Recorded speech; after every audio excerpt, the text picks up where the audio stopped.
Magkaigsunan, matag karunugon niya, makadawat kami o inyong mga pangutana. Happy Vespers meeting Tibok na kalibot. Atong tulmanon oras sa atong Padaran ko silang issue na walay kalabutan sa Diyos. Magdesidir na ganita nga mo serbisyo sa atong Ginoo. Ang yawa, mangita o pamagi, mo-offer na mura-mura po ug iya sa Diyos. ang inahan kanya aligaran ang napulog sa mga anak. Ako kalimutan tiyon sa Ginoo. Nga ang tanang mga kalisod iyang isukli.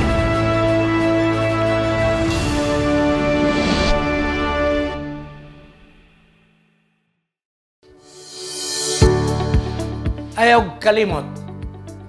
Kung gusto ka mo suportar sa atong ACS Media Ministry, pagkuha mo og kopya nini. The Until Preacher. Biographical, inspirational, and motivational. Kuha mo ni ini nga kopya. Garantiya, iuli ang kwarta kung di mo makaangay. Pero kung mag-uli mo sa kwarta, kamo yung personal mo aris Cagayan de Oro City. Di ko gusto nga ipadala ninyo sa courier. Kamo yun ang mo rin. So, seryoso nga paagi. Di mo magmahay sa pagbato ni nga libro. Makita ni mo ang kamot sa Diyos nga nagagiya siyang anak. Ug ang usab nga paagi. Nga kamo usab makasuportar sa atong media ministry. Pagkuha usab mo ni ining Happy Family DVD. Nga kini aron inyong masabtan at kung gisumpay ang doktrina sa matag isyo sa family. So kini mga kaigsunan, 18 ka family problems, 18 ka family issues, o kada family issue gisumpayan og muhaom nga doktrina. So niya ay 18 ka doktrina usab mga kaigsunan. O ang sunod mga kaigsunan, aron doon na mo'y compilation, kanang wa mo'y access sa YouTube. DVD na lang. Ang device service nga wali, akong gi-compile mga kaigsunan. Niya din eh. O ang katapusan nga gusto ni promote mo, ang hermeneutics. Naitay hermeneutics diha sa atong YouTube. Pero mas kumplito ni, mga kaigsunan. Kuha mo nini, tutulo, ug asa inyong gusto.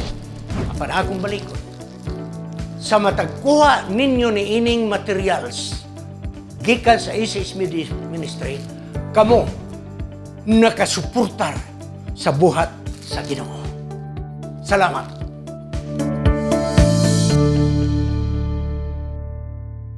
Happy Vespers meeting sa Tibok Kalibutan. Ang atong S&S Media Ministry Cagayan City makikaubang kaninyo ng pipila ka mga gutlo sa atong tulumanon dugang katinawan. Mao kining panahon nga atong pagatubagon inyong mga pangutana, atong hatagan og tarambagan ang inyong mga suliran, ang inyong mga opinion atong i-discuss. Sa pagsugod, magampo kita. Gamhanan nga Diyos nga naka sa mga langit. Salamat nga ikaw na higugma kanamo ug imong basaylo ang among mga sala.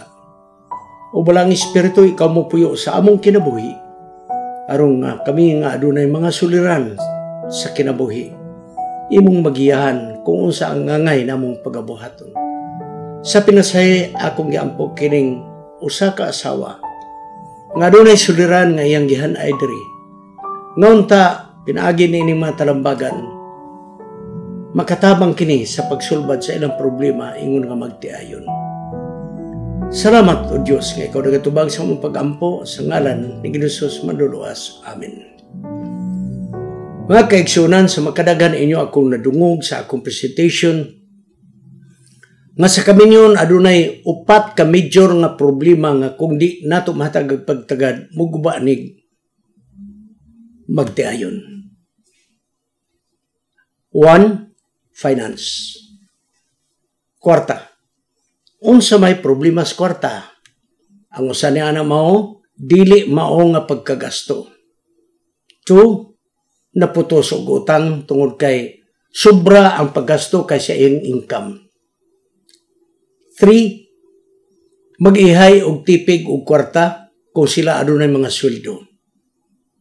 4, ang bana maoy mo himo og mga desisyon sa paninapi sa balay kung ang asawa walay income kay naa sa balay. Mao ni ang kasagaran. Og sunod, dili mo intrigo og kwarta ang nangitag kwarta. Mao ni mga kaigsunan. So, ani nga atong hatagap? No, padayon ko, from finance, impasi na lang. Religion. Kung dili pareha o pagtuo ang magtiayon, naitindid siya, ang ubang magtiayon, mabungkag. Ikatulo, too much interference of in-law. Kanang hilabtunon ng mga ugangan, muguba nagpanimalay. Kada away sa mga anak, intrahan dayon. Dahil mudapig pagit silang anak. 4, sex. O muguba po nagpanimalay, pero hilom lang kaya di man ta magkatugan. Di na ko i-discuss ang tanan. Ari ta mga kaigsunan yung problema, nga kining problema gisumbong dinit dito sa number 1 nga atong gisgutan, finance. Nagingon din niya ang nagpadala og sulat. Pastor, may tungod ganis pananapi nga tupiko, tapos puno na sila utang, gusto na ko nga maglikay na lang yun sa samok. Yun yan. Pagkasunod, nag-text siya sa ako, "Good morning, Pastor. Pwede ask some concerns, marriage, Pastor, unsay tama. Open ba dapat ang finances? I-discuss as couple, for example, ang imong bana, mutabang sa ubang tao,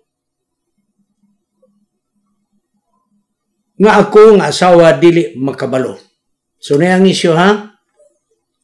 Ang bana mo pautang kung kinsa iyang gustong pautangon. Ang asawa di kay balo nga dunay iyang gipautang. Kay naa daw sa Bible nga ang tuong kamot nga nagtabang kinahanglan dili mahibalo ang tuong kamot unsay gibuhat sa pikas nga kamot. Dili siya magpahibalo sa ako ingon nga asawa.